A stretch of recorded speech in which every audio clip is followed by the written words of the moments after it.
വേണ്ട എന്ന് വെച്ചിട്ടുള്ള ഒരു വാക്കാണ് മധ്യസ്ഥ എന്നുള്ളത്. മധ്യസ്ഥ എന്ന വാക്ക് ഉപയോഗിക്കുമ്പോൾ എനിക്കും എൻ്റെ രക്ഷയ്ക്കും ഇടയിലുള്ള ഒരു വ്യക്തിയായിട്ട് പരിശുദ്ധ അമ്മയെ നാം കാണാനുള്ള സാധ്യതയുണ്ട്.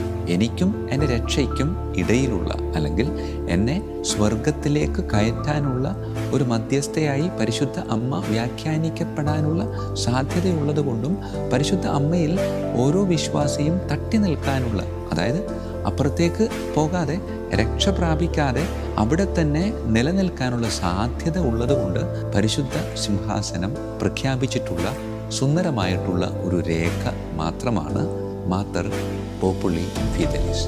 പ്രിയമുള്ളവരെ, പരിശുദ്ധ അമ്മയോട് ചേർന്ന് നിൽക്കുന്ന പ്രധാനപ്പെട്ട വിശ്വാസ സത്യങ്ങൾ 4 അത് നമുക്ക് ഓരോരുത്തർക്കും സുപരിചിതമാണ്.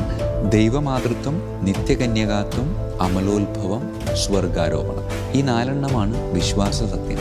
ഇത് ഒരിക്കലും ഖണ്ഡിക്കുകയോ ഇത് വിശ്വാസ സത്യമല്ല എന്ന് പറയുകയോ സഭ ഒരിക്കലും ചെയ്തിട്ടില്ല.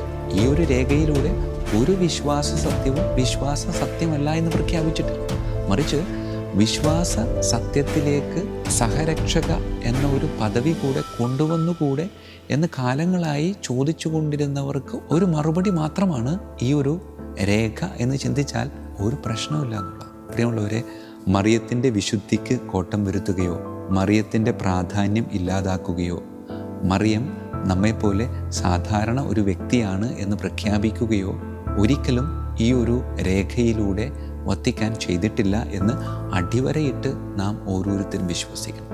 കാരണം അമ്മയ്ക്കുള്ള സുന്ദരമായ പേര് വിശ്വാസികളുടെ അമ്മ എന്നാണ്. നീ വിശ്വാസിയാണെങ്കിൽ നിന്റെ അമ്മയാണ് പരിശുദ്ധ കന്യകാമറിയം. ആ വാക്കിനും അപ്പുറം വേറൊന്നില്ല. അതുകൊണ്ട് അമ്മ എന്ന് പറയുമ്പോൾ അമ്മ എന്ന ആ ഒരു ഭാവത്തോടെ പരിശുദ്ധ അമ്മയോട് ചേർന്ന് നിൽക്കുമ്പോൾ കിട്ടുന്ന ഒരു തരത്തിലുള്ള സംരക്ഷണവും വേറൊരു വാക്കിലൂടെയും പരിശുദ്ധ അമ്മയ്ക്ക് നൽകാനാവില്ല.